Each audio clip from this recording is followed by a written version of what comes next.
I think most of us are comfortable with a certain amount in our bank. And so, oh, thank goodness, I'm not overdrawn today. It's a good day. Oh, I have $500 in my bank. I'm good. And what I've discovered is when a client comes in and they tell me, I just inherited $500,000.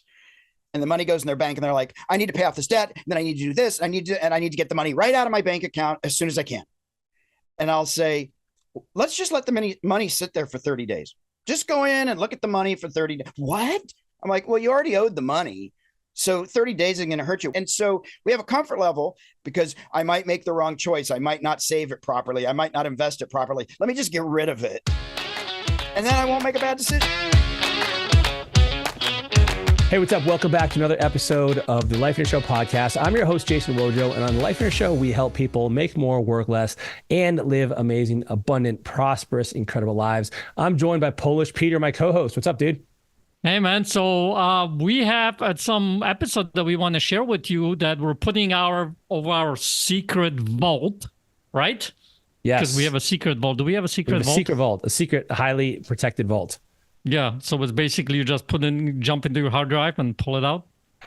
Right. What Peter's referring to is we're going to do a legacy episode. Now, occasionally we love to throw these in. We review our previous podcasts that were the most often listened to, the most often rated and reviewed and shared. And so these are the hot ones, the ones that people really, really enjoyed. And so we find these and we share them again for your benefit. Maybe you missed it the first time. Maybe you're a new listener or viewer and you didn't have a chance to listen to this. So this is a chance for you to get some of the gold nuggets that we have previously done so that you don't miss out. And so in this episode, we're going to share with you one of these episodes. We're going to call it a legacy episode. And I'm going to get ready to introduce it right now. And if you like this, I want you to give us a review, give us a rating, give us a thumbs up. Let us know what you can take from this and then even share it in our Lifeonaire Facebook group. You just go to Lifeonaire. If you search for Lifeonaire on Facebook, you'll find a private group there that you can be a part of. You don't have to be a Lifeonaire member. This is open to the general public. And I'd love for you to participate in there. Tell us what you thought of the episode.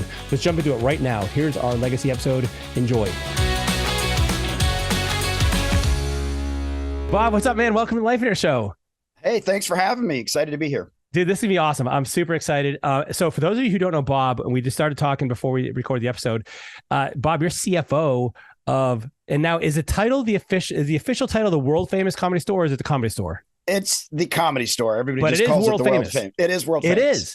It's world famous. And so for any of you guys who have had any interaction, involvement, viewership, or participation, anything comedy, like this is the store that everybody goes through. This is the place where people perform. Like you were mentioning some of the names. Who are some of the people that have come through the Comedy Store? Oh, well, let's see. George Carlin, Robin Williams, Roseanne Barr, Jim Carrey, Jay Leno, David Letterman, Sarah Silverman. I don't know if you know any of these names. Chappelle. Yeah. All of them. Polish Peter. Yeah. Peter had a job like cleaning the bathrooms, maybe. Oh, there you go. That's what it was. Yeah. That's cool. And so this is awesome, man. And so what I find interesting here is like, so your perspective and the Comedy Store is something that, has such it has such a reputation in any documentary about comedy. You always hear the Comedy Store being mentioned. Yep. And you handle things from the financial side of things. You're CFO of the Comedy Store, and you also have a really, really cool angle and perspective on money. And you talk a lot about emotions as they pertain to money and shame as it pertains to money and how these things influence our financial picture. Did that perspective evolve from your position in the Comedy Store? How did this start for you? How did this particular niche take shape? Yeah. Well, it's a combination, and the Comedy Store does play into it. I have a CPA practice. I have about 1,000 clients. I work with small businesses, and I would give people advice, and then they'd go out and do the exact opposite. And I'm like, what's going on here? That's the comedy, right? Right. Yeah, exactly. I gave you some good advice.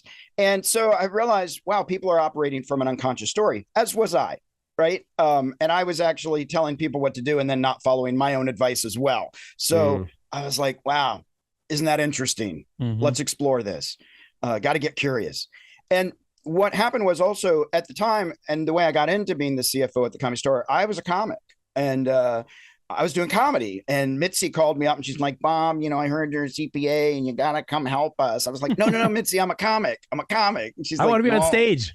I want my stage time. I'll pay you in stage time, and I was like, so what happened was they were at a place where they had about $100,000 worth of payroll debt and payroll taxes. And the IRS was like, we're going to close the doors. There were some dark days at the Comedy Store. And basically all my friends were performing. I was performing. I thought, well, I'll do it for a little bit. Yeah. 25, 30 years later. Here I am. But, one of the things that I discovered, though, I was sitting in the main room at the Comedy Store, and a friend of mine came up and they said, I'm so embarrassed. I was just visiting my family. My brother's a doctor. My sister's a doctor. My other sister's married to a doctor. I'm a comic. What a loser. I'm the stupidest person in the world for choosing my passion and creativity. What's wrong with me? And I was like, you're not the only one. She's like, what? I'm like, there's so many people out there, and people are presenting, and people are making choices to please other people, and you're choosing what you love. And there's nothing wrong with that. And everybody doesn't have, it's not all greener on the other side. And it was so surprising. And I thought, people need to be reminded of this. It seems so obvious, but we have to keep reminding people. The pictures you see in social media, it's a snapshot. You don't know what's going on underneath. It's the iceberg. You see the tip. If we don't start talking about all that's not seen and we're making assumptions, we're all operating on false information. Mm-hmm. And so talk to me about that a little bit, because and especially as you're talking about finances, what is your, and what do you think that balance is for people that are like, hey, I could do this thing over here where I'm going to potentially make a whole lot more money, or I can pursue my passion and maybe one in a million of those people make it wealthy and famous, and then other people kind of just get by. Do you have any thoughts or advice for people that are struggling with that? Yeah, absolutely. I definitely think it's important to follow your passion. Okay. Whatever that is, move towards it and be realistic. If you want to be a teacher, no, you're not going to make millions of dollars. So invest wisely, save smartly. It doesn't mean that you have to have a life of poverty or that you have to have a life of not enough. Know what you're going into, know the rules. If you want to be a writer, if you want to be an actor, know that the odds are not stacked in your favor. But if you're passionate about acting and you want to bring that to the world or bring your comedy to the world, bring it. And no, you might want to have some other pockets of financial security to help carry you along. I mean, I actually have to credit the Comedy Store a little bit with my accounting practice being so successful, because I knew they didn't have the money to pay me like what I should be getting paid. So I had to have a really successful accounting practice so that I had extra funds so that I could put in the time and energy to the store, because that was my passion. And so it's just about making smart choices or different choices so that they serve us. And then we can go out and show up in the world the way we want to, but without having to worry so much about where's my next meal coming from? Well, and I imagine especially it's really interesting, and you are extremely well qualified for this to answer this question, because, at the Comedy Store, it's comedians almost are like musicians, like you mentioned, authors, one in 50,000, make it, or whatever that number is. And so you probably witnessed this a lot of people who went through that and who are going through it consistently. And if they're passionate about it and they have set up these other parts of their life to allow them to do that, that it seems like it would be a really good thing for them to be able to continue. Talk to me about how emotions get tied into money and where those come from. Like you mentioned, we were talking earlier, you mentioned, how our emotions influence our decisions as it pertains to money that may hurt us and prevent us from doing some of the things we want to do. Well, it starts early, right? It's a mindset that starts when we're little. 3 and 4, you're selfish, you're too much, you're not enough. You're so special. You can do anything you want. We all get these different messages. I want a toy. You're greedy. I want a toy. You deserve it. It's all landing in different ways. And so we get socialized, for myself, like you got to be your accomplishments, you got to do everything. And then when you get that accomplishment, you got to do 3 more. And then when you do that, like you never get to stop. And so at an early age, we're like, am I selfish? Am I greedy? Am I compassionate? And everybody else is telling us what we are. And then we're watching and going, well, they get away with that, or they get in trouble for that. And we start making a story. And so by the time we're going to kindergarten and we're on the free lunch program, or we're the rich kid that gets dropped off, or we're the kid on the bus, we start making judgments about our peers, and they start making judgments about us. And so by the time we're graduating high school or college, we've already said, oh, I can't get what I want, or I can go for the world. And we have these stories. And so for me, what I've really started to come to believe is everybody has a story, and your story has a cost. And so we need to find out what the story is so that we can decide if it's a story we like or if we need to change the story. Well, I find it interesting too that you've come to this conclusion, because typically, like as a CPA, most CPAs are focused on, okay, well, your cost of goods is too high over here, or your ratios are off, or your margin needs adjustment. You're like, no, let's come back a whole nother level and talk about the psychology and the emotions behind that. And so what are some of the things that people can do to discover what their story is? And like, how do they, recognizing, I guess is maybe step one, but number two is like, what do I do about this? Like, how, if I can work on my business metrics all day long, but if I still have this issue up here, like I'm going to struggle. Yeah, absolutely. So the first part is obviously getting to know your story. Start writing down things you remember your parents said, didn't say. If you grew up in a certain culture, if you grew up in a certain religious organization that had a certain view on money, how did that impact you? Was it blessings? Was it shameful? And then just really start. What did my grandparents say? What did the friends around me? What did they say? Start getting really familiar with, oh, that's right. Money was bad. Money never talk about. Those kinds of things. And again, it's all just information, right? When we do this, it's with a curiosity. Wow, that's so interesting that I took on this view. And so once we start to know that, and then start to listen to our words. So I've got a lot of successful clients this year when I told them how much money they owed, and they're like, this is the worst year ever. I don't have any money. Where did it? And I'm like, well, wait a minute. Let's stop for a second. Let's check the facts. Oh yeah, I've got $500,000 in the bank. Oh yeah, we generated $2 million in rent. Oh, it's been a pretty good year. But the story is, it's horrible. And so we want to start to listen to what are we saying so that we can then start to say, okay, is that true?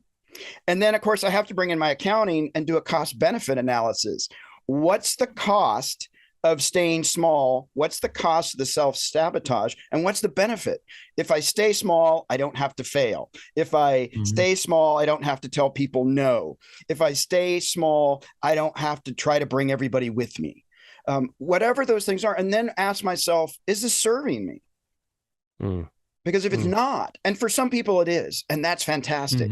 And for some people, it's serving them in a way that's maybe not the best, but it feels good for them and they don't want to get out of their comfort zone. So there's no judgment here in that there's a right or wrong way to do it. It's just, if you want more out of life, if it's not enough for you, then ask yourself, am I willing to be uncomfortable? Am I willing to do some work? And am I willing to invite it in? And are these the kinds of things you help people with at your workshops and through your practice? Okay. Yeah. We do a lot of experiential stuff so that people can actually, my first book was The Money Nerve, and it's because we carry our trauma and our emotions in our bodies. When you win a lottery ticket, you're like, whoa, or you get a bonus that you weren't expecting. You just euphorically feel it. When you bounce a check or somebody declines your credit card, your chest sinks in, you get a pit in your stomach. It's all very physical. And it's so interesting to me because money seems to be one of those things that has almost more of I can't think of almost anything that has such a weight in our life. Like, you know what I mean? Like it's just such a thing that people have not only such different views on, but it has such a tangible effect.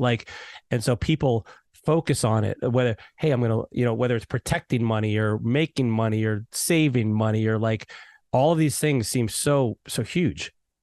Well, impacts every single aspect of our life. It tells me what kind of house I'm going to live in, or if I'm going to live on the streets. It tells me if I'm going to wear nice clothes. It tells me if I'm going to bring my lunch or not have lunch. It tells me if I'm going to cover everybody else's lunch.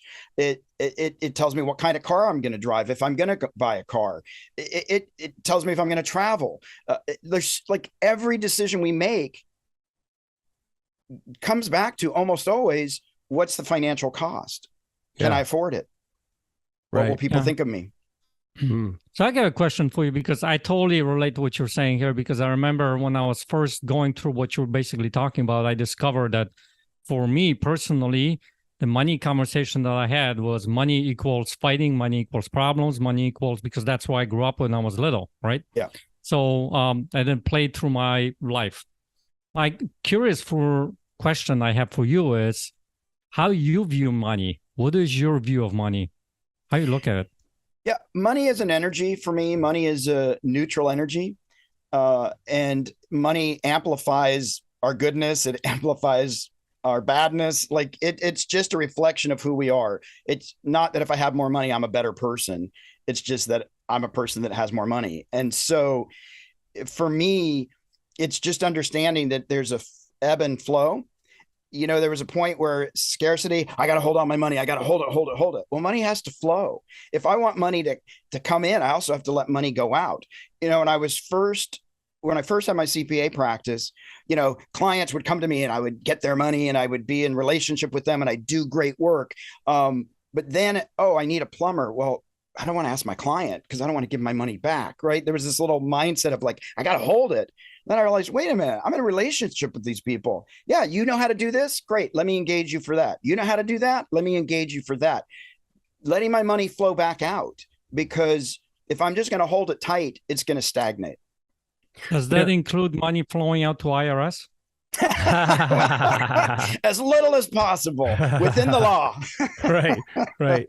Well, and it's interesting because there's so many diverse perspectives on money. Like you mentioned, someone like, if someone might think like I have a lot of money and that makes me more successful and I'm a better person and I'm superior to you. Somebody else may have a lot of money and they feel guilty about it. Like, that's right. I don't deserve it, or they feel uncomfortable with it. And so how does, like, this really seems like it almost stems back to like, we have a lot of people who are parents that listen to our show as well. They're business. We have a lot of I'd say, we have a lot of business owners that are audience and a lot of people that probably have families as well. Mm-hmm. And so I'm wondering, like, what are some of the, like, how does somebody who's a parent not screw up their kids? Like what are some of the things they can do to kind of convey this right or helpful sense and perspective of money versus like doing damage? Well, I think it's important to start talking with your kids, and it doesn't have to be, hey kids, I've got 400,000 in the investment account. What should I put it in? Or, hey, we can't pay the mortgage this month. We're going to be on the streets, right? We don't want to overwhelm kids. But what we can do is when a kid, and I share this story because for me, it was like so traumatizing, I'm sure, for the kid. I was in a toy store and it was January, February. And a kid apparently had asked for a toy. And she's like, that's it, you selfish kid. I'm telling Santa Claus, you're getting nothing. Well, for a 5-6-year-old kid, January, February means he's got to wait 800 years until Santa Claus is going to bring more toys, right? And he's begging, Mom, please don't. What she could have said was, son, I don't have the money right now, or I do have the money right now, but that's something that you're going to have to save for, or that's something you're going to have to earn for. And there was an opportunity to have a conversation with him, not to shame him, not to tell him he gets whatever he wants every time he asks for it, but to have an honest conversation of, we don't always get what we want, or sometimes we have to make sacrifices. And those are the kinds of conversations we can have, with a kid. I like this. I have this thing where I tell people, take a glass jar and put the money in the jar so the kids can see the money. And then when they want to go buy a toy or when they want something, they have to bring that jar with them. And maybe mom pays half and kid pays half or whatever it is. And I know a lot of other people that have started to do that, where the kids have to bring the piggy bank with them. And a friend of mine was telling me their kid was like, yeah, I guess I'm not going to have that. I don't have my piggy bank today. Oh, well. Right. And so to just start to not make it good or bad, but just well, here's how it is, and share enough with the kids to let them participate in some of the family decisions. When they're in their teens, let them buy their clothes for school, give them a budget, and you can buy 3 shirts, you can buy 1 pair of shoes, whatever, but that's going to get you through December. Yeah. And let them make bad choices when it doesn't matter so much, so that later on, when there's bigger choices, they've learned how to navigate those decisions. That's something that, like, so my oldest daughter right now is 22. And this has been something that we've been working on since she was a kid, is like helping her understand not only the value of money, what things cost, but also, like, for instance, like, hey, here's some things that I'm going to help you with as a parent, but here's where your investment is going to be. So, your car, you're paying half of it. Your cell phone bill, I covered it, I think, till she was like, 18. And then it's like, you're paying the $20 a month. And all of this is to try to, and, but for instance, like I've also shared with her some details of my investing in like stocks, and just trying to, and given her like the opportunity to have like a fake stock portfolio. Right. And I think it's about, and try not to screw it up too. Cause like, as a Right. parent, you don't know if you're doing the right thing or not, but like, Sure. but you're trying to get that, produce somebody that, cause like, I didn't have any of this when I was a kid. Like I wasn't taught anything about money. And so I learned the hard way. And so I think trying to give them those experiences and get the buy-in, help them understand that the importance of this. Talk to us about, like, I feel like we've talked somewhat about like having money and generating money, and having a good mindset around that and an emotional perspective. But what about like things like debt?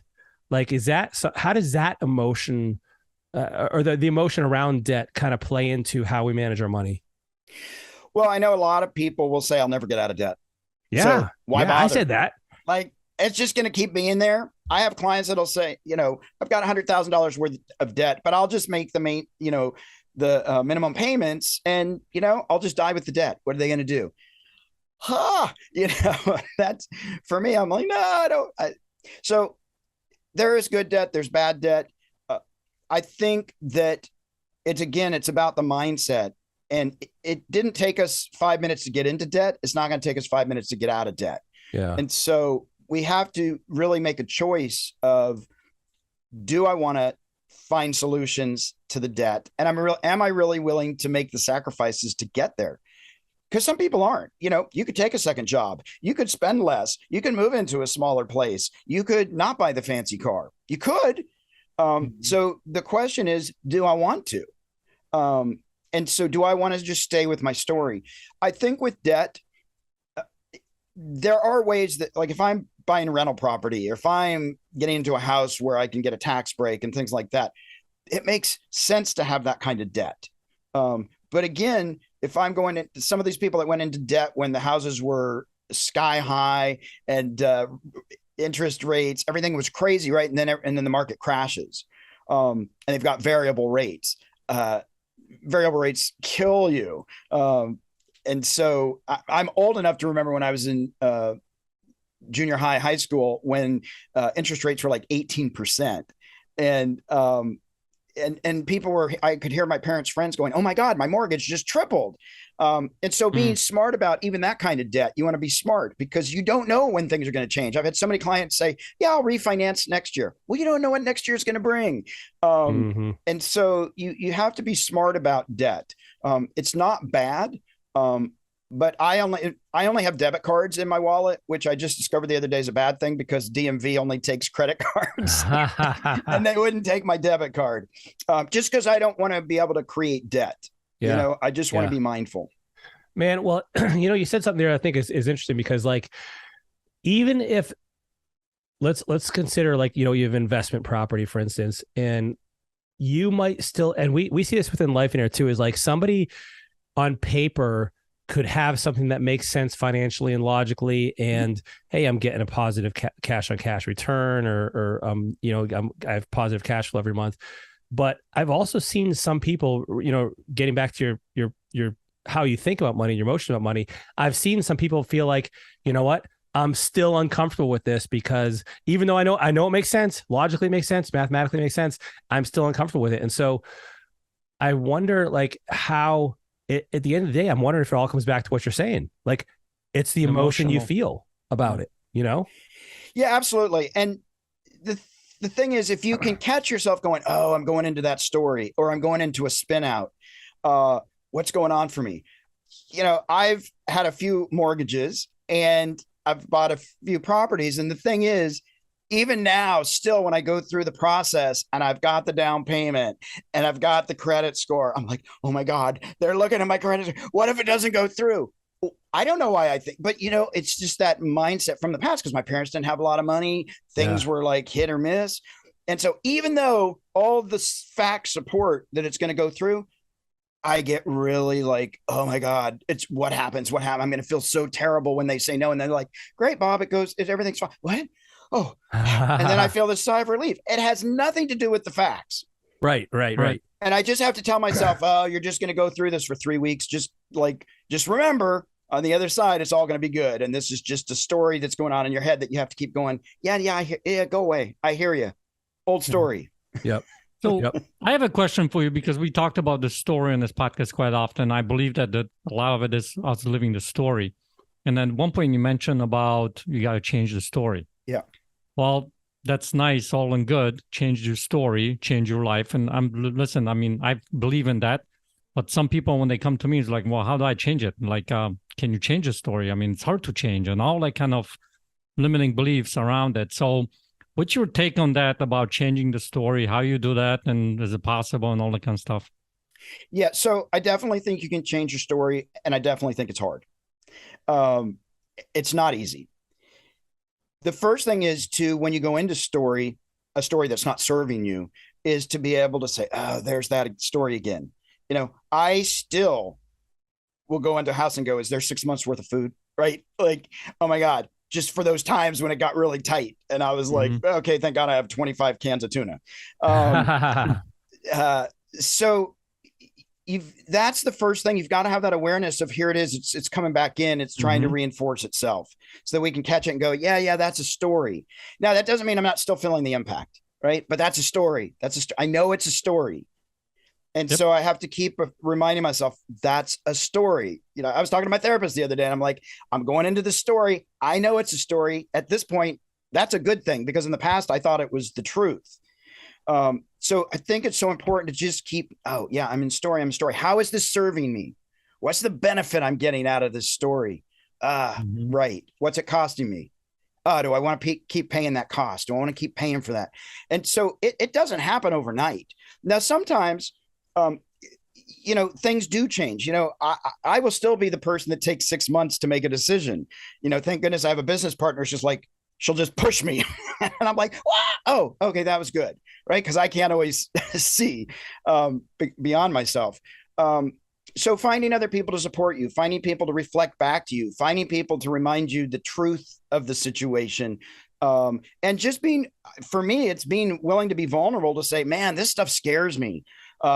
This is the part of the story where I always like to self-sabotage and have other people around me going, Bob, you got this. Like, you've been doing this. You've got this. And here's the fact. Oh, right. Okay. Let me just breathe. And so many of us forget to breathe. I forget to breathe all the time. Like, get back in our bodies and then go, that's a story. Now, I still have things. I still get angry with the IRS and I get triggered. So, okay, and then it doesn't work out well with the IRS agent. So what do? I have staff. I'm like, you call the IRS because you're not emotionally attached to this. Right. And then they call and they get the results I need because I'm too emotionally involved in the conversation. That just didn't go well.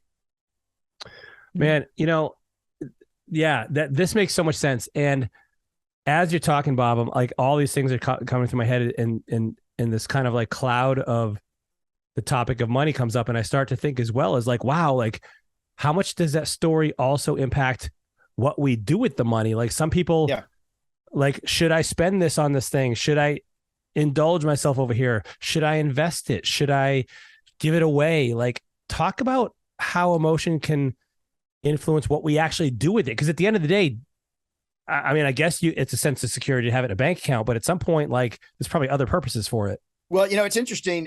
So I have a belief, and I've found this to be pretty true. You can check in with yourselves. You don't have to say it out loud, but I think most of us are comfortable with a certain amount in our bank.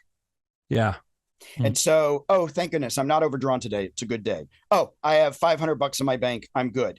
And what I've discovered is when a client comes in and they tell me, I just inherited $500,000. And the money goes in their bank and they're like, I need to pay off this debt. And then I need to do this. And I need to get the money right out of my bank account as soon as I can. And I'll say, let's just let the money sit there for 30 days. Just go in and look at the money for 30 days. What? I'm like, well, you already owed the money.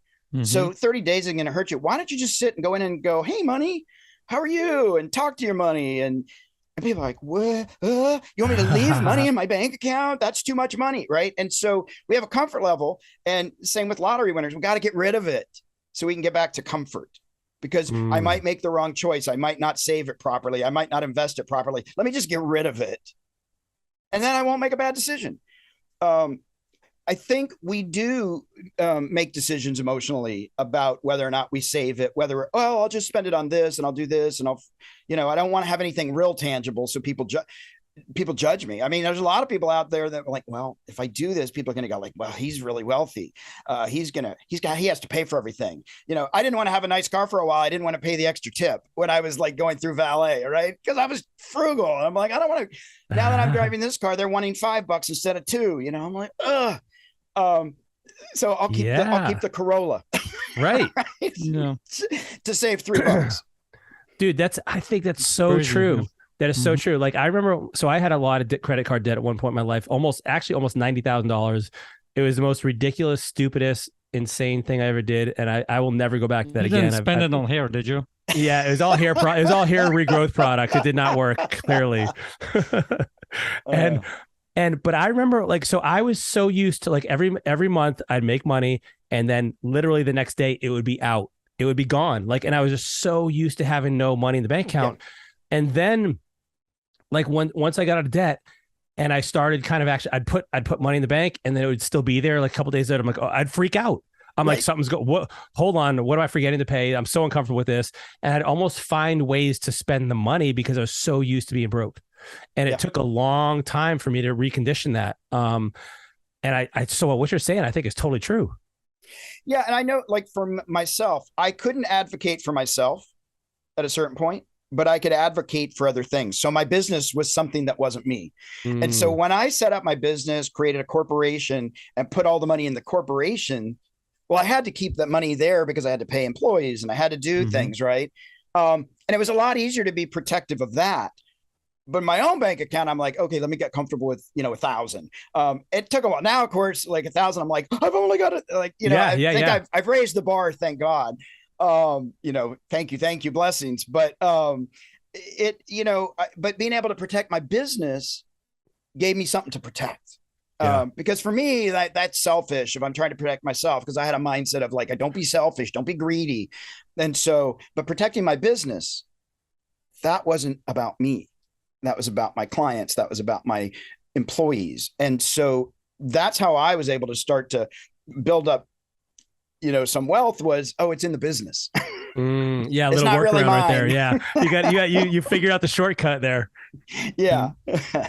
Well, and it's interesting too, because I've seen the other thing happen where so in the company I came in as a student actually in 2009, and my coach, I heard him say this once, his name's Steve, and he's saying, at one point in my life, I would have been grateful to have $1,000 in the bank.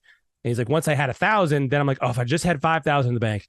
And, of course, after 5, it's 10, 25, 50. And he said the number kept going up, but at some point, he didn't feel any more secure as when he had 1,000 or so. That was interesting as well. That always stuck with me, because it's wow, how interesting that you can get to a point where, you have 6 figures in the bank and the same sense of not enough is there too. That's an interesting emotional occurrence as well. Do you have any explanation for that or thoughts on that? Well, it's interesting. I don't know the statistics, but they've done studies on happiness and money, and they've found that exponentially, the more you make, you don't get any happier, right? At a certain point, it because there is so much of this, I got to have more. And it's partly we're socialized that way. I think, I know for me, I was my accomplishments, right? So I've got to have money in the bank. I've got to have amazing stories. I've got to do this. I've got to do that. And then as soon as you do it, it's just like comedy. You got to find your next audience, right? Because that was yesterday.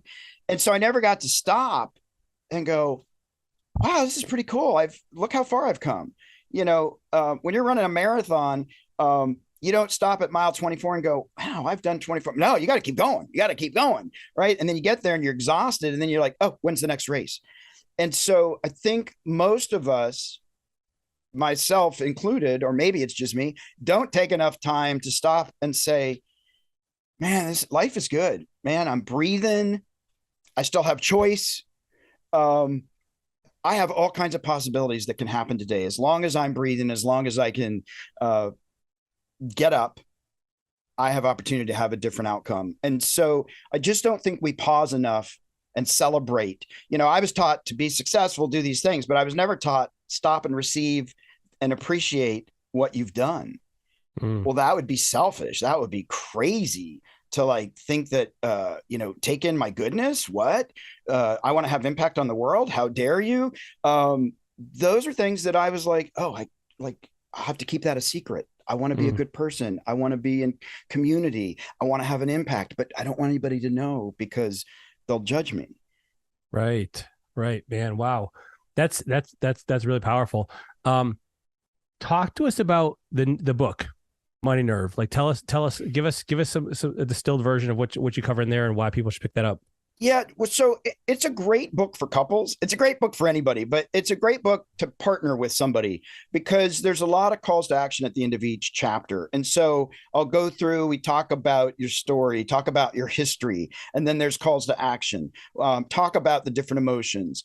We talk a lot about fear because fear holds a lot of people back, and fear keeps people from taking promotions or going for certain things. And so looking at all those different mindsets and how even if we're debilitated by fear and we're paralyzed by fear, that's still a decision, right? Even when we don't make a decision. And so to start to really look at all that, I go into honest budgeting, and I like to call it honest budgeting because I have a lot of people that like to put stuff on the budget. So if anybody sees it, it looks good. And I actually, when I talk to people in workshops and stuff, I'll say, look, if you have a shopping addiction, if you have a gambling habit, you need to line item that in. And not because I want to judge it, because I got to account for the fact that you're going to spend $500 at the horse races. Right. Yeah. And so, and just being really clear. And with budgeting, most people round up their income and round down their expenses.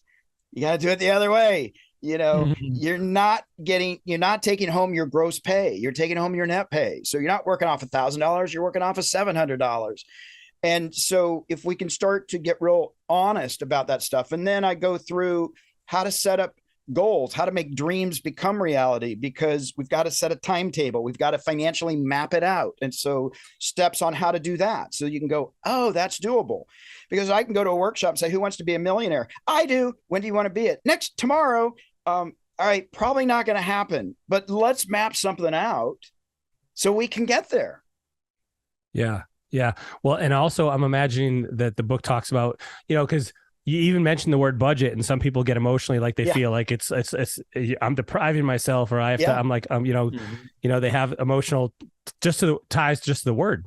Yeah. So change the word, planning strategy. You don't have to use the word budgeting. Find something that works for you. I'm an accounting nerd, so of course I get excited about budgets and balanced numbers and reconciliations, and everybody else is like, track the numbers. But whatever word you use, that information is useful. It helps you make choice, because unless you've got $1 billion at your disposal on a daily basis, even people with millions of dollars still have to make choices of how to allocate that money. And I think there's a false belief. And I know with my dad, I was trying to explain to him, oh, you're a millionaire. You're a millionaire. That doesn't mean I have $1 million disposable cash on a daily basis. I may have a couple $1 million worth of assets, but they're not liquid. And I wouldn't have them if I spent like I had $1 million every day. Yeah. It would be gone. And so I think we have to, ground back into the reality is you can get to that $1 million, but it doesn't mean you're going to have $1 million at your disposal on a daily basis. So it's interesting you mentioned that, because do you think that in order to accumulate more and more money, let's say you're a millionaire, you have $1 million, and again, whether it's asset based or you have some cash in the bank, whatever, how much different of an emotional, I don't want to, I guess there's no word for emotional mindset, but like, I'm just trying to think of like what kind of set of emotions you need to have to go from 1 million to a 10 million or 100 million. Is it the same thing, just amplified, or do you need a completely different emotional makeup for that to happen? I think, and I call it money mindset. And for me, it's really about a mindset, whether it's $1 million, $10 million, $100 million. If you believe that it's possible, if you believe that it's allowed to come to you, if you're allowed to receive it, if you believe all those things, and then you are willing to do the hard work, right? It's not enough to just believe it. Yeah. You got to show up, right? You got to actually then do the work. And, and I think some people think, well, if I just believe it, I want a Mercedes under my pillow. You still got to go to work. You still got to show up. You still got to participate and be proactive in your abundance. It's not just going to come to you for the most part. There might be some lucky person out there. I can't say unequivocally nobody's ever. Yeah, it might. But the reality is we have to proactively participate in bringing in that wealth and being comfortable with it. Yeah. Yeah. Well, and I think that's interesting too, because like, I've wondered about this, and I've had this question from people in the past, like, so for instance, we do these workshops, we help people identify like what they want their life to look like. And that can include, what they do, what they have, what they experience, things like that. And sometimes we'll have people come to us and they're like, I can't tell if, it'd be cool to have a Lamborghini, but then I kind of start to think like, well, I really wouldn't want to drive it anywhere because I would bottom it out and it would get scratched and the shopping cart would crash into it. But then again, I don't know if I'm just saying that because I'm self-sabotaging myself to make me feel better about not having a Lamborghini. And so it's like, it's an interesting dilemma. Yeah, it is. And I think the question to ask yourself is, if $2 million, $5 million just popped in my life tomorrow, would I go out and buy a new car? Would I upgrade the house? Would I have a consumer mindset? Would I be like, what can I buy? What can I buy? Or is it going to be, oh man, how can I serve community? How can I invest this? What are some smart choices in terms of property or stocks? How much can I give back? That's the mindset from my perspective that's going to take you all the way. Because if you're not thinking about community, if you're not thinking about service, if you're not thinking about how I can put away money for the future, that doesn't mean I have to deprive myself. But if that's my mindset, I'm going to go much further than, oh, now I can buy this. Oh, now I can buy this. Oh, yeah, it's all going to be gone because you're just burning through cash. And if you have a burn through cash mentality, you're going to keep burning through cash. Man, whether you have $100 or you have $5 million. Yeah, that's that right. Is a 50. Really good question to ask yourself, man. That's awesome. That's super revealing too. Bob, how do people learn more about what you do, how to find you, like in the book? Absolutely. themoneynerve.com. That's nerve, NERVE, not nerd. I'm the nerd, but it's the money nerve. We've got access to my CPA practice, the book. There's an online course. There's a lot of free tools because we like free tools because not everybody has the money to pay for things. So go in and use the free tools. And I've got workshops. I do speaking events. And really, I'm just out there trying to spread the word that money is not a bad thing. We don't have to fight when it comes to having a money conversation with partners, spouses, kids, and that most of us didn't get the download. It's okay. And it's never too late to get started. So. Man, that's awesome, Bob. You're awesome. I love the mission you're on and the things you're doing with people. It's gonna make a tangible difference in everyone's life who embraces this. Thanks for being on the Lifeonaire Show. Thank you so much. I appreciate it. Hey, that's a wrap for the episode. Hope you enjoyed it. We'll drop these occasionally, but frankly, this is something that we're just going to do for a special treat once in a while. If you did enjoy it, if you loved it, if you really think there's some value here and some nuggets that you can move forward with, leave us a review. I said this in the intro. Let us know what you learned from it. Let us know what you think of the podcast. Leave us a rating. Give us a thumbs up. Tell other people about the show because this is how we can change the world. We can change the community around us, and we can shed a light into other people's lives to help them live the vision that they also are pursuing so they can live success to their own definitions. We'll see you next week, everyone. Take care.